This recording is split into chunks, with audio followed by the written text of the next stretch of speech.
यहाँ जो पॉलिसी थी, जैसे वहां पे इंस्टीट्यूट ऑफ चार्टर्ड अकाउंटेंट है इंग्लैंड एंड वेल्स, वहां पे कोई गवर्नमेंट का नॉमिनी नहीं होता, चार्टर्ड अकाउंटेंट ही इलेक्ट करते हैं। ये वहां पे जो एम्स होता है जैसे डॉक्टर्स का, तो डॉक्टर्स ही इलेक्टेड होते हैं। लेकिन इंडिया के अंदर जब इंडियन अकाउंटेंसी बोर्ड बना तो वो अंग्रेजों का शासन था, तो उन्होंने यहाँ के अकाउंटेंसी बोर्ड में अपने नॉमिनेटेड अंग्रेज रखे। इंस्टीट्यूट ऑफ चार्टर्ड अकाउंटेंट बना, वो भी रिपब्लिक बनने से पहले बन गया था, उसमें भी प्रोविजन रखा कि वही प्रोविजन, तो चाहे वो सीए इंस्टीट्यूट हो, चाहे वो डॉक्टरी प्रोफेशन हो, चाहे वो एमएसएमई बोर्ड हो, सब जगह जो भूरे अंग्रेज हैं आईएएस, वो आईसीएस की जगह आईएएस हो गई, उस तरह के लोग वहां बैठाए हुए हैं कंट्रोल के लिए। आज institute of the chartered accountant जो हमारे यहाँ 1.5 साल फंसा रहा, 1948 में 1 अप्रैल 1948 को आजाद होते ही पार्लियामेंट में सी एक्ट पास हुआ, सी एक्ट पेश हुआ बिल, क्योंकि बात ये कही कि बिना आर्थिक आजादी के ये आजादी नहीं है। लेकिन उस समय भी सरकार ने ये प्रोविजन रखा कि भाई कोई चार्टर्ड अकाउंटेंट गड़बड़ी करता है तो उस पर सरकार एक्शन ले सकती है। तो हमारे जो फाउंडर थे जीपी कापड़ी जी, वो अड़ गए कि भाई सीए की टेक्निकल चीजें हैं, सीए के क्या गलती है उस पर सीए ही देखेगा, उसको सीए ही देखेगा। कोई भी जो है कोई गवर्नमेंट डिपार्टमेंट सीए पे उंगली नहीं कर सकता, ना उसकी रिपोर्ट को चैलेंज कर सकता। और इवन द हाई कोर्ट के अंदर उनकी डिसिप्लिनरी कमेटी होगी सीए की, उसके एक्शन के खिलाफ केवल इंस्टीट्यूट जा सकता है, इंस्टीट्यूट के डिसीजन के खिलाफ आप नहीं जा सकते। इस वजह से वो 1.5 साल रुका रहा, लेकिन जब पटेल वगैरह सबकी समर्थन मिला तो इस तरह ये पास हुआ। आज इस गवर्नमेंट ने सारे इंस्टीट्यूशन वो किए हैं।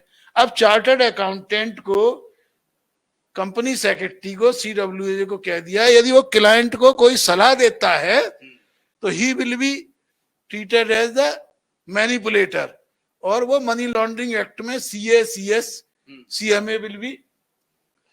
सेकंड थिंग इन्होंने क्या किया है, पूरे वर्ल्ड के अंदर कंपनीज एक्ट है, पूरे वर्ल्ड के अंदर चार्टर्ड अकाउंटेंट एक्ट है।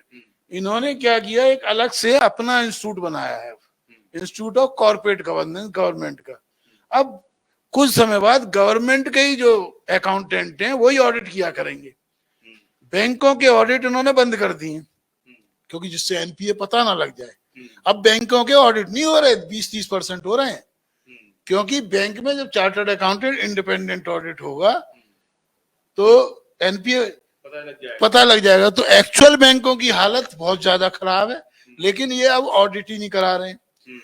सेकंड थिंग क्या है, बैंक एमएसएमई को लोन नहीं दे रहा, क्योंकि बैंक चाहता है कि भाई कम मेहनत से एक आध नीरव मोदी जैसे 10,000 करोड़ दे दो, ये कर दो, मोटी अमाउंट आती रहेगी।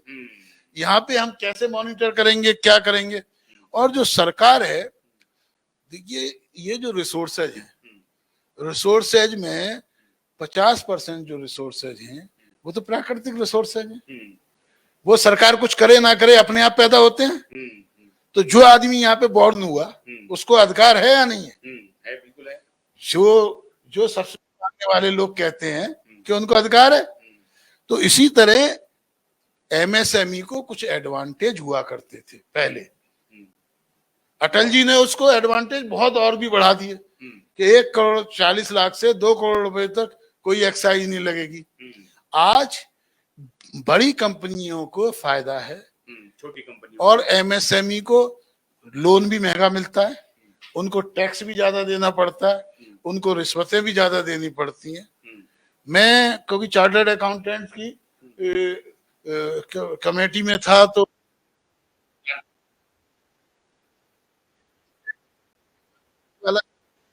आया, उसने क्वेश्चन पूछा जो ओरिएंटेशन कोर्स के अंदर, sir there should be one institute for the bribe management.